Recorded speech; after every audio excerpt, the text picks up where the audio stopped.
Rod Blackhurst starting off. Dolly wears its grindhouse inspirations proudly, but still tries to stand on its own. What was the balance for you between homage and kind of carving out something new? What if I told everybody right now I've never seen Texas Chainsaw Massacre or any of these movies? Would they believe me? No. We're all, I don't know, as creative people, you're all just making things that are a response to your stimuli. And I think, of course, Dolly's got a bit of those origins, right? But I think it also has, I grew up without a TV, actually. I'm trying to look at the camera now. Yeah, look at it. Yeah, just look straight ahead. So I think that, there's also a fairy tale fable quality to this that functions like a traditional story, like a nightmare that a kid might have. Okay. And I grew up in the woods of upstate New York, no TV, and those were scary. One day I swear we're going to keep y'all white people out the woods. I promise. One day we're going to keep y'all out the woods because y'all keep going out there and getting killed. You guys go out there and get killed all the time. When he goes towards the music, you don't dude. You don't go towards the bad song. So I don't know, just that's where Dolly. Dolly's that, whatever. Fabianne, Macy's role demands both vulnerability and resilience. How did you prepare to bring those extremes to life in such a relentless story? I did a lot of script work. I pulled a lot of stuff from my own life. I really tried to, the movie's nonstop, and I tried to find moments of peaks and valleys. I tried to find different, color within this really, really, really strong tone that we have the whole time. But I think it was a mixture of just, acting exercises and prep, and then also just being very, very, very present with Max in the moment in extreme circumstances. We were in the woods in crazy heat. Max was in a mask that they had to keep taking breaks. Sweating. Did you guys shoot this over the summer? We shot it in the summer. I was getting steroid shots before set because of the poison oak on my body. We had IV drips that they brought for us a couple days. What? We were taken care of and powered through some extreme. Max is I see this all the time backstage. I'm not worried. This is nothing new to me. She's like. You guys also sat, and I would find you watching Twins over and over again. The Danny DeVito. Yeah. I'm obviously Arnold. Yeah. Okay. I would find you guys always in your not trailer, the tent. We had tents, not trailers. Yeah, we were just how do we bring this buddy comedy to life? No one expected that. I saw it. So, Max, Dolly is a terrifying physical presence, of course. How did your background in professional wrestling and things help you embody this kind of horror icon? It was kind of an easy transition, to be honest, because Maxine Taylor kidnaps a lot of people. Right. Dolly tries to kidnap someone. It was kind of an easy transition, not gonna lie. So I'm a piggyback with the porcelain mask and physicality actually creates such a distinct look. How much of Dolly's identity, though, came from you versus what was inspired or directed? Rod actually did give me a lot of creative freedom. Awesome. To kind of, I pulled a lot of inspiration from some true crime cases. This girl. Y'all are with these crew. Y'all in the woods, and y'all always watching these true crime things. I am white. We're very white. Yes, I love all y'all.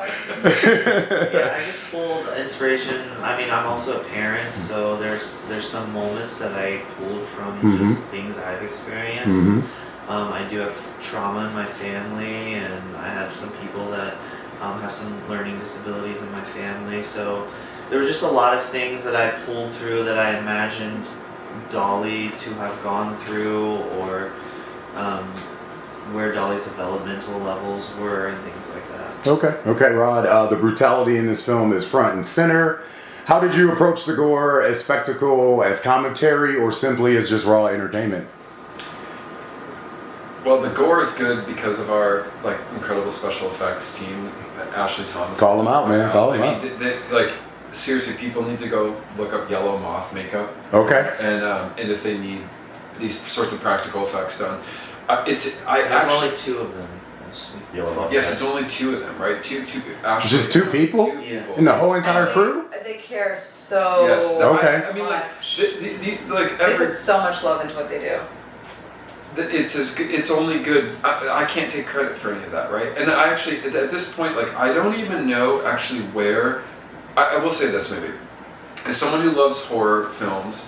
That didn't grow up with the TV. They didn't grow up with the TV. Well, you know, when you see 3 of them and you've never seen any horror film before, like, that's like your mind is blown, right? Exactly. But I do think that Brandon, my co-writing partner on this, is not just the best horror film and genre writer I've ever read, and I think a lot of people who now know him would attest to that too.